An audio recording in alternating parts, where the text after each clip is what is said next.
இன்றைக்கு புதிதாக சில சக்திகள் வந்திருக்கிறார்கள். தீய சக்தி, தூய சக்தி என்று சொல்கிறார்கள். தவறான கருத்துக்களை கொண்டு போய் சேர்க்கிறார்கள். இந்த மக்கள் என்ன அவ்வளவு அறிவு இல்லாத மக்களா?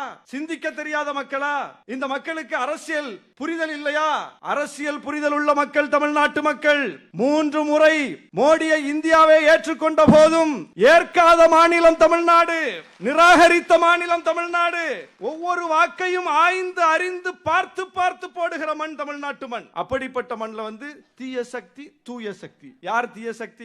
கொண்டாட்டத்தில் இருப்பவன் அல்ல நண்பன். கொண்டாட்டத்தில் எல்லாரும் வருவாங்க, கிறிஸ்துமஸ் கேக் வெட்ட எல்லாரும் வருவாங்க, வாழ்த்து சொல்றதுக்கு எல்லாரும் வருவாங்க, கஞ்சி குடிக்க எல்லாரும் வருவாங்க. ஒரு மக்கள் பாசிசத்தால் பாதிக்கப்படும் போது, ஒடுக்குமுறைக்கு உள்ளாகும் போது, அவர்கள் பக்கம் துன்பத்தில் யார் நிற்கிறார்களோ அவர்கள் தான் நண்பர்கள். நம்முடைய மாண்பு முதலமைச்சர் CAA சட்டம் வந்த போது இந்த மக்களோடு நின்றார். வக்ஃபு சட்டம் வந்த போது இந்த மக்களோடு நின்றார். ஹிஜாபுக்கு தடை வந்த போது தமிழ்நாடு அரசினுடைய முகப்பு படமாக ஹிஜாப் அணிந்த பெண்ணையே வைத்தார். அப்படி சொல்லிக் கொண்டே போகலாம். அவ்வளவு சிறப்புகளை ஒவ்வொரு சட்டம், ஒடுக்குமுறை சட்டம் வரும்போதும் இந்த மக்களோடு துன்பத்தில் துயரத்தில் நின்றவர். அதுதான் அங்க முக்கியம் பார்க்க வேண்டியது. நீங்க கேக் வெட்டிட்டு போயிட்டே இருப்பீங்க. அப்ப யார் இங்க நல்ல சக்தி, யார் தீய சக்தி, யார் தூய சக்தி? ஏன் நாங்கள் கூட்டணி கட்சிகள் முதலமைச்சரின் கரத்தை வலுப்படுத்தி நிற்கிறோம்? எங்கள் தலைவர் எழுச்சி தமிழர் போகிற இடமெல்லாம் சொல்லுகிறார். திராவிட இயக்கத்தை இன்றைக்கு குறிவைத்திருக்கிறார்கள், திமுகவை குறிவைத்திருக்கிறார்கள். அப்ப இந்த கட்சி அழித்து விட்டால் இந்த இயக்கத்தை அழித்து விடலாம். அதுதான் அவங்களுடைய கணக்கு. இசைமுரசு ஹனீஃபா அவர்களுக்கு சிறப்பு செய்ய வேண்டும் என்கிற வேட்கை நம்முடைய மாண்புமிகு முதலமைச்சர் அவர்களுடைய உள்ளத்தில் கனந்து கொண்டிருந்தது. இந்த அளவுக்கு ஒரு தமிழ் ஆளுமைக்கு சிறப்பு செய்யப்பட்டிருக்குமா என்கிற கேள்வி எழக்கூடிய அளவுக்கு இன்றைக்கு நம்முடைய மாண்புமிகு முதலமைச்சர் சிறப்பு செய்திருக்கிறார். நாகூரிலே சில்லடி கடற்கரையில் அமைந்திருக்கிற பூங்காவுக்கு இசைமுரசுடைய பெயரை சூட்டி துணை முதலமைச்சர் 2 நாட்களுக்கு முன்னால் திறந்து வைத்தார். தமிழ்நாடு அரசினுடைய செய்தி துறையின் சார்பில் தமிழரசு வெளியீடாக இசைமுரசு அவருடைய வாழ்க்கை வரலாற்றை தொகுத்து நூலாக வெளியிட்டிருக்கிறார்கள். கடந்த நூற்றாண்டு கால திராவிட இயக்க வரலாற்றில் இஸ்லாமிய சமூகத்திலிருந்து மேலெழுந்து வந்த ஒரு ஆளுமைக்கு ஒரு அரசு இவ்வளவு சிறப்பாக ஒரு நூலை வெளியிட்டிருக்கிறது என்றால் இசைமுரசு ஹனீஃபா அவர்களுக்கு. அதுபோல அவருடைய நூற்றாண்டை அரசு விழாவாக அறிவித்து அந்த விழாவும் நாகப்பட்டினத்தில் நடந்து முடிந்திருக்கிறது.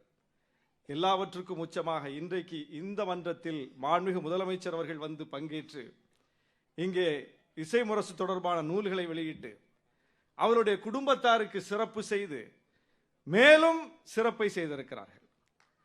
இந்த அளவுக்கு ஒரு அரசு ஒருவரை கண்ணியப்படுத்த முடியுமா என்கிற கேள்வி எழக்கூடிய அளவுக்கு மிக சிறப்பான சிறப்புகளை செய்திருக்கிறார்கள். அதற்கு இந்த அவையின் சார்பில் நெஞ்சார்ந்த நன்றியை மாண்புமிகு முதலமைச்சர் அவர்களுக்கு தெரிவித்துக் கொள்கிறோம். இசைமுரசு அவர்கள் 13 வயதில் இந்தி திணிப்பை எதிர்த்து கருப்பு கொடிகாட்டி கைதானவர். அவருடைய நோக்கம் இந்தி திணிக்கப்படக்கூடாது என்று. இசைமுரசுடைய நோக்கத்தை இன்றைக்கு வரைக்கும் கட்டி காப்பாற்றிக் கொண்டிருக்கிற தலைவர் தான் மாண்புமிகு முதலமைச்சர் அவர்கள். இப்போது எந்த வடிவத்தில் இந்தி வந்தாலும் அதை உறுதியோடு நின்று எதிர்க்கிறார். 2000 கோடி ரூபாய் கல்வி நிதி ஒன்றிய அரசு தர மறுத்த போது 2000 கோடி முக்கியமல்ல, உன்னுடைய 2000 கோடிக்காக 2000 ஆண்டுகள் இந்த மண்ணை பின்னோக்கி இழுக்கிற பாவத்தை செய்ய மாட்டேன் என்று சொன்னார். உறுதியான ஸ்டேட்மெண்ட். அதுபோல இசைமுரசு அவர்கள் பாடிய பாடல்கள் ஆதீனங்கள் பாடுகிறார்கள். பல்வேறு மடங்களில், சைவ மடங்களில் ஒலித்துக் கொண்டிருக்கிறது. சமய நல்லிணக்கத்திற்கு அடித்தளமிட்டவர் இசைமுரசு நாகூர் ஹனீஃபா. எல்லோரும் ஒற்றுமையா இருக்கணும். ராமன் அப்துல்லா படத்தில் இசைஞானியினுடைய இசையில் உன்மதமா என்மதமா ஆண்டவன் எந்த மதம் என்று சொல்லி அற்புதமான பாடலை பாடியவர். சமூக நல்லிணக்கத்திற்கு மிகப்பெரிய பங்கை ஆற்றியவர். அப்படிப்பட்டவர் இந்த மண் ஒற்றுமையாக இருக்க வேண்டும், இந்துக்கள் முஸ்லிம்கள் கிறிஸ்தவர்கள் அனைவரும் அண்ணன் தம்பிகளாக இருக்க வேண்டும், மாமன் மச்சான்களாக இருக்க வேண்டும், இந்த மண்ணை மதவெறி சக்திகள் பீடித்துவிடக் கூடாது என்பதில் வாழ்நாள் முழுவதும் அவர் அக்கறை காட்டினார். அப்படிப்பட்ட தலைவர், அப்படிப்பட்ட ஒரு பெருந்தகையுடைய மண்ணில் இன்றைக்கு மதவெறி சக்திகள் திருப்பரங்குன்றத்தை முன்வைத்து இந்த அரசை என்ன பாடுபடுத்திக் கொண்டிருக்கிறார்கள் என்பதை நாம் பார்க்கிறோம். முதலமைச்சருக்கு எவ்வளவு பெரிய நெருக்கடியை கொடுக்கிறார்கள் என்பதை பார்க்கிறோம். கொஞ்சம் கூட மனசாட்சியே இல்லாமல் எப்படி இந்த மண்ணை கூறு போடுவதற்கு துடிக்கிறார்கள் என்று பார்க்கிறோம். நான் நினைத்து பார்க்கிறேன், அவர்கள் என்ன சொல்லி வருகிறார்கள்? சொல்லிவிட்டுத்தான் வருகிறார்கள், மறைமுகமாக வரவில்லை. டிக்ளேர் பண்ணிட்டு வர்றாங்க, அயோத்தியாக மாற்றுவோம் என்று சொல்லி வருகிறார்கள். நான் நினைத்து பார்க்கிறேன், 1992 நம்முடைய மாண்புமிகு முதலமைச்சர் உத்தரப்பிரதேசத்துக்கு முதலமைச்சராக இருந்தால் அயோத்தி கூட நடந்திருக்காது, பாபர் மசூதி இடிக்கப்பட்டிருக்காது, பாபர் மசூதி காக்கப்பட்டிருக்கும். இதே வேலையைத்தானே அன்னைக்கு செய்தாங்க. நீதிமன்றத்தில் வாக்குறுதி கொடுத்துட்டு போனாங்க, தொட மாட்டோம் இடிக்க மாட்டோம்னு. நீதிமன்றம் அனுமதித்தது. ஆனால் என்ன நடந்தது? இடித்து விட்டார்கள். அதை முதலமைச்சர் கவனத்தில் வைத்திருக்கிறார்.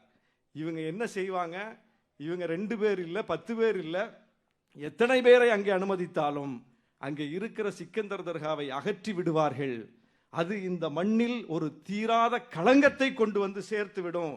எனவே யாரு சொன்னாலும் சரி, இதுதான் என்னுடைய ஸ்டாண்ட், இதுதான் இந்த அரசின் நிலைப்பாடு. இந்து மக்களின் நம்பிக்கையும் காப்பாற்ற வேண்டும். காலம் காலமாக ஏற்றப்பட்டு வந்த இடத்தில் அறநிலைத்துறை அமைச்சர் இருக்கிறார். 4000 கோயில்களுக்கு குடமுழுக்கு நடத்தி வச்சிருக்கிறார். எத்தனை? 1 கோயில் 2 கோயில் அல்ல, 4000 திருக்கோயில்களுக்கு. சட்டமன்றத்தில் எழும்பி துணை கேள்வி கேட்டா கூட ஒரு கோயிலை பற்றி வரலாறை சொல்லுவார். யாருக்கு பாடம் எடுக்கிறீங்க? சங்கிகள் யாருக்கு பாடம் எடுக்கிறீர்கள் கோயிலை பற்றி? திராவிட இயக்கம் சமய பணிகளையும் மிக சிறப்பாக செய்து கொண்டிருக்கிறது. இந்து மக்களின் நம்பிக்கைகள் அவ்வளவு சிறப்பாக காக்கப்படுகிறது இந்த ஆட்சியில். அப்படிப்பட்ட ஒரு ஆட்சியில காலங்காலமாக எல்லா முதலமைச்சர்கள் காலத்திலும், ஏன் இதற்கு இன்றைக்கு பிஜேபிக்கு ஆதரவாக குரல் கொடுத்திருக்கிற எதிர்க்கட்சி தலைவர் எடப்பாடி பழனிசாமி அவர் ஆட்சி காலத்திலும் கூட எந்த இடத்தில் தீபம் ஏற்றப்பட்டதோ அந்த இடத்தில் நம்முடைய மாண்புமிகு முதலமைச்சர் ஆட்சி காலத்திலும் ஏற்றப்பட்டு விட்டது. அந்த நம்பிக்கையும் காப்பாற்றி விட்டார் முதலமைச்சர். சந்தனக்கூடு வருகிறது, மேல போய் சந்தனக்கூட நடத்தணும், இவ்வளவு சென்சிட்டிவா ஆக்கி வச்சிருக்காங்க களத்துல. ஆனாலும் எப்போதும் எப்படி சந்தனக்கூடு நடக்குமோ அப்படியே இந்த ஆண்டும் நடந்தது. 2 நம்பிக்கையும் காப்பாற்றி இருக்கிறார் முதலமைச்சர். இதுதான் பிரச்சனை சங்கிகளுக்கு. அவர்கள் பிரச்சனை செய்ய வேண்டும் என்று நினைக்கிறார்கள், இந்த மண்ணை கலவரக்காடாக மாற்ற வேண்டும் என்று நினைக்கிறார்கள். அதற்கு அனுமதி கொடுக்காமல், கொஞ்சம் கூட இடம் கொடுக்காமல், மக்கள் மன்றத்திலும் நீதிமன்றத்திலும் சட்டமன்றத்திலும் அவர்களை முறியடிக்கிற வல்லமை பெற்ற ஒரு முதலமைச்சரை நாம் பெற்றிருக்கிறோம். அதனால் தான் இந்த மண் காக்கப்பட்டுக் கொண்டிருக்கிறது. இதுதான் இசை முரசு நாகூர் அனிபாவுடைய கனவு. இந்த மண் காக்கப்பட வேண்டும், எல்லோரும் ஒற்றுமையா இருக்கணும், எல்லோருடைய நம்பிக்கையும் காப்பாற்றப்பட வேண்டும். இசை முரசு நாகூர் அனிபா இஸ்லாமிய இறை கீதங்களை பாடியவர். ஆனால் திராவிட இயக்கத்தில் நீதி கட்சியில் பயணித்து, திராவிடர் கழகத்தில் பயணித்து, நம்முடைய ஆசிரியர் அவர்களும் இசை முரசு அவர்களும் 1945 ஒரே மேடையில் பாடி இருக்கிறார்கள். ஆசிரியரை பாட்டு பாடி இருக்கிறார். ஆசிரியர் எழுதி வச்சிருக்காங்க, அந்த வரலாற்று சுவடுகள் இருக்கு. அப்ப எந்த வயசு பாருங்க, ஆசிரியருக்கு அப்போது 13 வயது, இசை முரசுக்கு 20 வயது. எப்பத்திலிருந்து இந்த பயணம் தொடங்கி இருக்கு? இறை ஏற்பு கொள்கை உடையவர் இசை முரசு, இறை மறுப்பு கொள்கை உடையவர் ஆசிரியர். 2 பேரும் இணைந்து பயணித்திருக்கிறார்கள். அண்ணாவும் கலைஞரும் இணைந்து பயணித்திருக்கிறார்கள். அந்த வரலாற்றின் நீட்சிதான். இந்த மண்ணில் இறை நம்பிக்கை இருக்கலாம். அவர்கள் திராவிட இயக்கத்தில் பயணித்து திராவிட இயக்க தலைவர்களாக வரக்கூடிய அளவுக்கு இந்த மண் பக்குவம் பெற்ற மண். அப்படிப்பட்ட மண்ணில் பிரிவினைவாத விதைகளை ஊட்டுகிறார்கள் என்றால் அதை முறியடிக்க வேண்டிய பொறுப்பு நமக்கு இருக்கிறது. அதையெல்லாம் உணர்ந்துதான் இன்றைக்கு மாண்புமிகு முதலமைச்சர் அவர்கள் இவ்வளவு சிறப்பாக இந்த விழாவுக்கு வந்து நம்மை கண்ணியப்படுத்தி இருக்கிறார். இன்றைக்கு புதிதாக சில சக்திகள் வந்திருக்கிறார்கள். தீய சக்தி, தூய சக்தி என்று சொல்கிறார்கள். தவறான கருத்துக்களை கொண்டு போய் சேர்க்கிறார்கள். இந்த மக்கள் என்ன அவ்வளவு அறிவு இல்லாத மக்களா? சிந்திக்க தெரியாத மக்களா? இந்த மக்களுக்கு அரசியல் புரிதல் இல்லையா? அரசியல் புரிதல் உள்ள மக்கள் தமிழ்நாட்டு மக்கள். 3 முறை மோடியை இந்தியாவை ஏற்றுக்கொண்ட போதும் ஏற்காத மாநிலம் தமிழ்நாடு, நிராகரித்த மாநிலம் தமிழ்நாடு. ஒவ்வொரு வாக்கையும் ஆய்ந்து அறிந்து பார்த்து பார்த்து போடுகிற மண் தமிழ்நாட்டு மண். அப்படிப்பட்ட மண்ணில் வந்து தீய சக்தி, தூய சக்தி. யார் தீய சக்தி? கொண்டாட்டத்தில் இருப்பவன் அல்ல நண்பன். கொண்டாட்டத்தில் எல்லாரும் வருவாங்க, கிறிஸ்துமஸ் கேக் வெட்ட எல்லாரும் வருவாங்க, வாழ்த்து சொல்றதுக்கு எல்லாரும் வருவாங்க, கஞ்சி குடிக்க எல்லாரும் வருவாங்க. ஒரு மக்கள் பாசிசத்தால் பாதிக்கப்படும் போது, ஒடுக்குமுறைக்கு உள்ளாகும் போது அவர்கள் பக்கம் துன்பத்தில் யார் நிற்கிறார்களோ அவர்கள்தான் நண்பர்கள். நம்முடைய மாண்பு முதலமைச்சர் சிஏஏ சட்டம் வந்தபோது இந்த மக்களோடு நின்றார். வக்ஃபு சட்டம் வந்தபோது இந்த மக்களோடு நின்றார். ஹிஜாபுக்கு தடை வந்தபோது தமிழ்நாடு அரசினுடைய முகப்பு படமாக ஹிஜாப் அணிந்த பெண்ணையே வைத்தார். அப்படி சொல்லிக்கொண்டே போகலாம். அவ்வளவு சிறப்புகளை ஒவ்வொரு சட்டம், ஒடுக்குமுறை சட்டம் வரும்போதும் இந்த மக்களோடு துன்பத்தில் துயரத்தில் நின்றவர். அதுதான் அங்க முக்கியம் பார்க்க வேண்டியது. நீங்க கேக் வெட்டிட்டு போயிட்டே இருப்பீங்க. அப்ப யார் இங்க நல்ல சக்தி, யார் தீய சக்தி, யார் தூய சக்தி? ஏன் நாங்கள் கூட்டணி கட்சிகள் முதலமைச்சரின் கரத்தை வலுப்படுத்தி நிற்கிறோம்? எங்கள் தலைவர் எழுச்சி தமிழர் போகிற இடமெல்லாம் சொல்லுகிறார். திராவிட இயக்கத்தை இன்றைக்கு குறிவைத்திருக்கிறார்கள், திமுகவை குறிவைத்திருக்கிறார்கள். அப்ப இந்த கட்சி அழித்து விட்டால் இந்த இயக்கத்தை அழித்து விடலாம், அதுதான் அவங்களுடைய கணக்கு. எனவே திமுக ஆட்சிக்கு வர வேண்டியது முக்கியம், மிகப்பெரிய வலிமையோடு ஆட்சிக்கு மீண்டும் வர வேண்டியது முக்கியம். கூட்டணி கட்சிகள் இந்த கருத்தை எல்லாம் புரிந்து கொண்டு களத்தில் நிற்கிறோம், கரத்தை வலுப்படுத்தி நிற்கிறோம். எனவே இசைமுரசு அவருடைய கனவு சமூக நல்லிணக்கத்தை காப்பாற்றுகிற கனவு, சமுதாய ஒற்றுமையை காப்பாற்றுகிற கனவு, மொழி உரிமையை காப்பாற்றுகிற அவருடைய போராட்டம், மாநில சுயாட்சிக்கான அவருடைய குரல், திராவிட இயக்கத்தை வளர்த்தெடுப்பதற்கான அவருடைய குரல், எல்லாவற்றையும் இணைத்து இன்றைக்கு ஆட்சி அதிகாரத்தில் அமர்ந்து கொண்டு காப்பாற்றிக் கொண்டிருப்பவர் நம்முடைய முதலமைச்சர்.